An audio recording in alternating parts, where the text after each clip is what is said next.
Good morning student. आज हम लोग काव्य मंजरी के छठे पाठ तुलसीदास के पद, जिसके रचयिता स्वयं तुलसीदास जी हैं, उसका अध्ययन करेंगे। मेरे प्यारे बच्चों, आप लोग काव्य मंजरी के प्रथम पाठ से लेकर पांचवें पाठ तक इसका अध्ययन क्लास 11 में कर चुके हैं। आज हम लोग क्लास 12 में काव्य मंजरी का अध्ययन प्रारंभ करते हुए छठे पाठ का अध्ययन करेंगे, जिसका शीर्षक है तुलसीदास के पद और रचयिता स्वयं तुलसीदास जी हैं। तो तुलसीदास जी के पद को पढ़ने से पूर्व हम लोग तुलसीदास जी के व्यक्तित्व और कृतित्व से अवगत होते हैं। जैसा कि आप लोग जानते हैं कि आपके पाठ्य पुस्तक में तुलसीदास जी का एक संक्षिप्त जीवन परिचय दिया गया है। आइए उसका हम यहाँ अध्ययन करते हैं। देखिए, छठा पाठ तुलसीदास के पद है, जिसके रचयिता तुलसीदास है। तुलसीदास के जन्म के संबंध में माना जाता है कि इनका जन्म उत्तर प्रदेश के बादा जिले के राजापुर गांव में सन 1532 ईस्वी में हुआ। उत्तर प्रदेश के बादा जिले के राजापुर गांव में सन 1532 ईस्वी में हुआ था।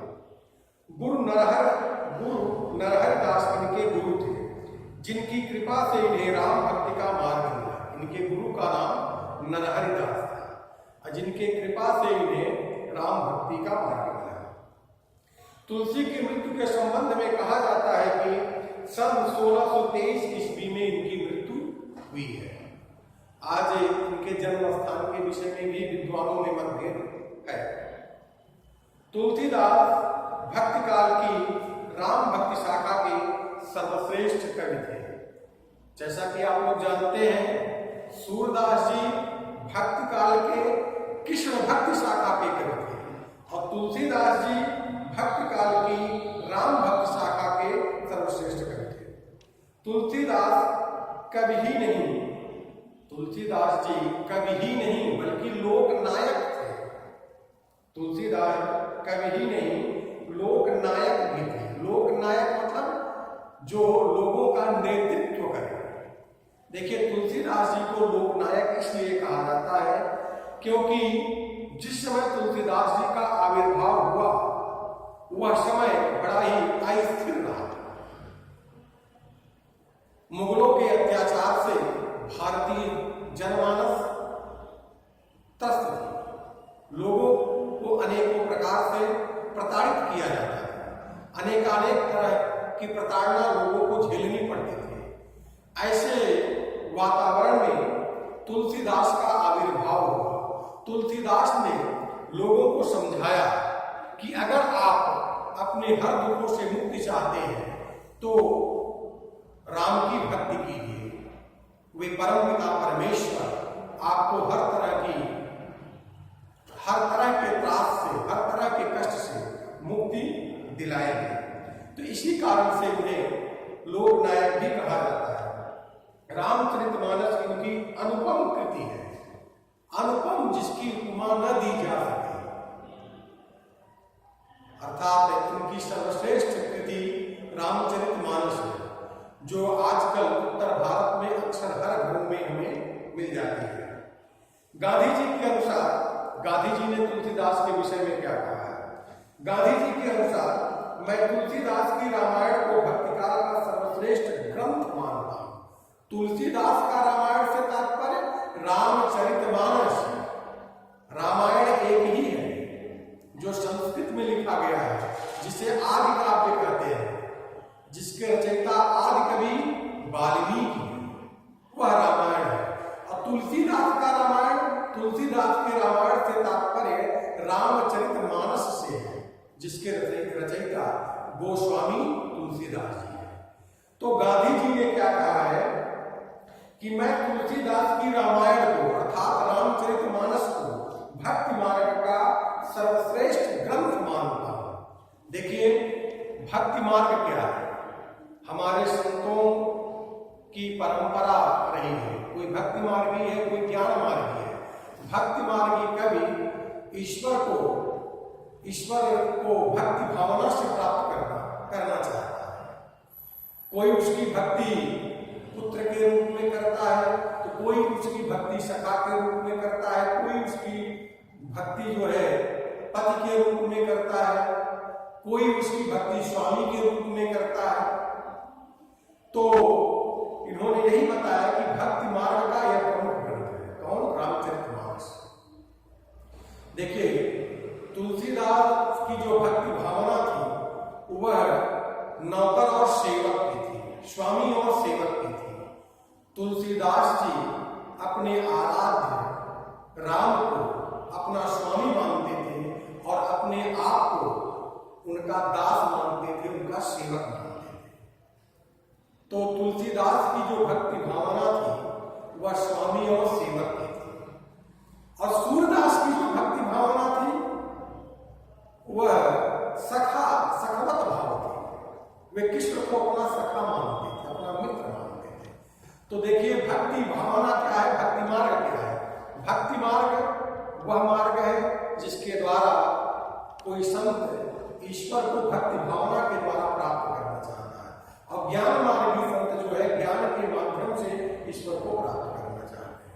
तो यही गांधी जी ने कहा है कि तुलसीदास की रामायण अर्थात रामचरितमानस भक्ति मार्ग का सर्वश्रेष्ठ ग्रंथ है। इसके अनुसार गांधी जी ने रामचरितमानस के अलावा कवितावली, गीतावली, विनय पत्रिका, दोहावली, कृष्ण गीतावली आदि इनकी प्रमुख रचनाएं हैं। तुलसीदास ने रामचरितमानस की रचना अवधी भाषा में की है। रामचरितमानस की रचना किस भाषा में हुई है? अवधी भाषा में। और विनय पत्रिका तथा कवितावली की रचना ब्रज भाषा में की है। विनय पत्रिका में पद तथा कवितावली में कवित्व और सवया का प्रयोग किया गया है। तो देखिए, कवित्व सवया ये सब छंद है। कवित्व और सवया ये वार्णिक छंद है, वर्णों के विधान के अनुसार इन्हें रखा जाता है। देखिए, मैं सूर और तुलसी को एक साथ यहां लेकर चल रहा हूं। कुछ चीजें आप जानिए। जैसे सूरदास जी ब्रज भाषा के प्रमुख कवि थे। सूरदास जी ब्रज भाषा के प्रमुख कवि थे। लेकिन तुलसीदास जी अवधी और ब्रज दोनों भाषाओं में लेखन कार्य किए हैं। यानी तुलसीदास की भाषा अवधी और ब्रज दोनों है, और सूरदास की भाषा केवल ब्रज, और तुलसीदास की भाषा अवधी और ब्रज दोनों। देखिए, गोस्वामी तुलसीदास जी समान रूप से दोनों भाषाओं में लेखन कार्य किए हैं। ब्रज भाषा में इन्होंने विनय पत्रिका, कवितावली, दोहावली, कृष्ण गीतावली लिखी है। ब्रज भाषा की इनकी प्रमुख रचनाएं हैं विनय पत्रिका, कवितावली, दोहावली, कृष्ण गीतावली, जिनमें प्रमुख ग्रंथ इनका क्या है? ब्रज भाषा का कृष्ण गीतावली। मेरे प्यारे बच्चों, मेरी बात को समझिए, क्योंकि यहां आपको समझना है कि गोस्वामी तुलसीदास जी दोनों भाषाओं में, यानी अवधी और ब्रज दोनों भाषाओं में समान रूप से लेखन कार्य किए हैं। ब्रज भाषा में इन्होंने विनय पत्रिका लिखा है, कवितावली लिखा है, दोहावली लिखा है और कृष्ण गीतावली लिखा है, जिनमें प्रमुख ग्रंथ कृष्ण गीतावली है। अवधी भाषा में पार्वती मंगल, रामलला लहसू, गीतावली, वरवय रामायण, रामचरितमानस, जिनमें रामचरितमानस अवधी भाषा का प्रमुख ग्रंथ है। इनकी कुल रचनाएं 36 या 37 मिलती हैं। मैंने यहाँ लिख दिया लगभग 36 रचनाएं इनकी हैं। ठीक, देखिए, यहाँ एक मैं इनके जन्म से संबंधित कुछ बातें यहाँ आपके समक्ष प्रस्तुत किया हूं। जन्म इनका 1532 ईस्वी में हुआ। जन्म स्थान बांदा जिले का राजापुर गांव। पिता का नाम आत्माराम दुबे, माता का नाम तुलसी, बचपन का नाम राम बोला। देखिए, बचपन का नाम इनका राम बोला था। ऐसी जनश्रुति है कि तुलसीदास जब पैदा हुए थे तो राम राम कहते हुए पैदा सामान्यतः जब कोई शिशु अपनी मां के गर्भ से इस दुनिया में आता है तो रोता है, लेकिन ऐसी मान्यता, ऐसी जनश्रुति है, ऐसी किंवदंती है कि तुलसीदास राम राम कहते हुए पैदा हुए थे, इसीलिए उनके बचपन का नाम राम बोला था। कम उम्र में ही उनके माता पिता का देहांत हो गया था। अभुक्त मूल नक्षत्र में पैदा होने के कारण कुछ ही समय में, मतलब जीवन के प्रारंभिक वर्षों में इनके सर से माता पिता का साया हो गया। गुरु का नाम नरहरि दास था। नरहरि दास ने ही उनका पालन पोषण किया, इनको शिक्षा दीक्षा दी। मृत्यु की 1623 ईस्वी में हुई। कुल रचनाएं 36 लगभग। प्रमुख रचनाएं रामचरितमानस कवितावली, गीतावली, दोहावली, कृष्ण गीतावली, विनय पत्रिका इत्यादि। कुछ महत्वपूर्ण ग्रंथों का यहाँ मैंने नाम उल्लेख कर दिया है। इनकी भाषा अवधी एवं ब्रज दोनों।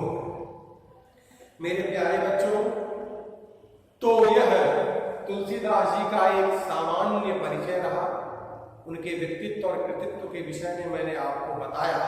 आप लोग अपनी कॉपी में, काव्य की कॉपी में तुलसीदास जी का जीवन परिचय लिख लीजिएगा। आइए आपके पाठ का अध्ययन करने के पहले हम लोग देखते हैं। देखिए, तुलसीदास के पद इस शीर्षक से उनकी 3 रचनाएं यहां रखी गई हैं। 2 रचनाएं कवितावली से और कवितावली की भाषा ब्रज है, और एक रचना विनय पत्रिका से है, उसकी भी भाषा ब्रज है। देखिए, प्रारंभ के जो 2 छंद हैं वे सवैया छंद में, जो प्रारंभ का पहला और दूसरा छंद है यह सवैया छंद है, और ब्रज भाषा का बड़ा ही लोकप्रिय छंद है। इसके प्रत्येक चरण में 22 से 26 वर्ण होते हैं, यानी न तो 22 से कम होंगे न तो 26 से ज्यादा होंगे। इसके पढ़ने का विधान ही कुछ अलग है। आइए देखा जाए कैसे इसका सस्वर वाचन किया जाएगा।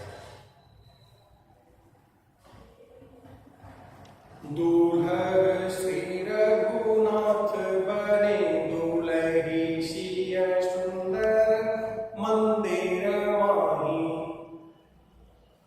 गावती गीति सब मेरे सुंदर, वेद जुआ जुरि विप्र पढ़ाही।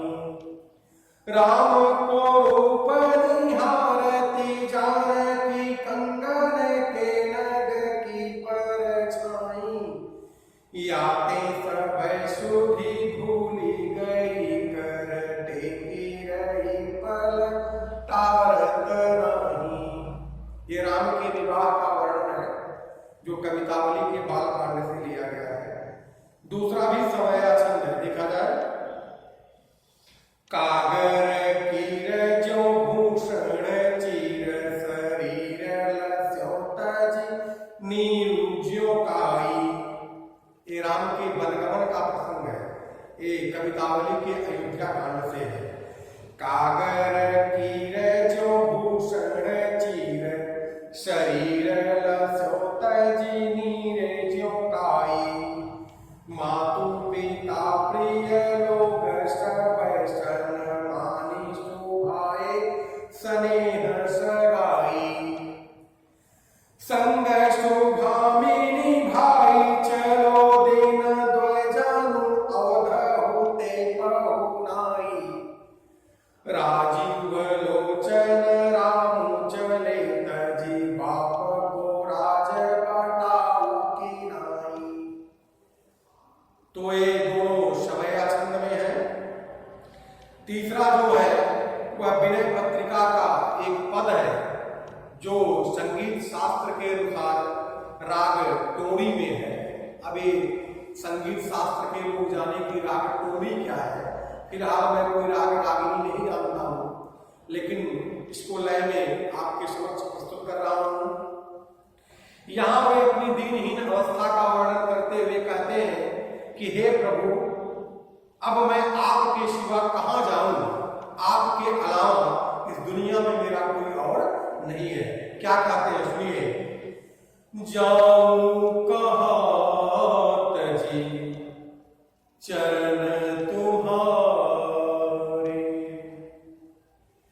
जाऊं कहाँ तजी चरण तुम्हारे, काको नाम पतित पावन जग, काको नाम पतित पावन जग, केहि अति दीन प्रियारे हो, जाऊं कहाँ तजी चरण तुम्हारे, कवन देव बड़ाई बिरद हित, कवन देव बड़ाई बिरद हित, हठि हठि अधम उधारे हो, जाऊं कहाँ तजी चरण तुम्हारे, खग मृग व्याध पसान बिटप जड़, खग मृग व्याध, खग मृग व्याध पसान बिटप जड़, जवन कवन सुर तारे, जाऊं कहाँ तजी चरण तुम्हारे, देवदनुज देवदनुज मुनि नाग मनुज सब, देवदनुज देवदनुज मुनि नाग मनुज सब, माया विवश विचारे हो, जाऊं कहाँ तजी चरण तुम्हारे, तिनके हाथ दास तुलसी प्रभु, तिनके हाथ दास तुलसी प्रभु, कहाँ अपून पौहारे हो, जाऊं कहाँ, जाऊं कहाँ हो, जाऊं कहाँ तजी चरण तुम्हारे। तो मेरे प्यारे बच्चों, आप लोग तुलसीदास जी का एक जीवन परिचय अपनी कॉपी में कर लीजिएगा। उसके लिए आपको बहुत कुछ नहीं करना है, आपके पाठ्य पुस्तक में दिया गया है वहीं से लिख लीजिएगा। बाकी कुछ महत्वपूर्ण चीजें जो मैं आपको वीडियो में बताया हूं, जो आपके पाठ्य पुस्तक में नहीं दिया गया है, उसे भी नोट कर लीजिएगा। Okay, thank you. अगले वीडियो में हम पुनः आपसे मिलेंगे और जितने भी पद दिए गए हैं सबका शब्दार्थ बताते हुए भावार्थ बताएंगे। Okay, thank you.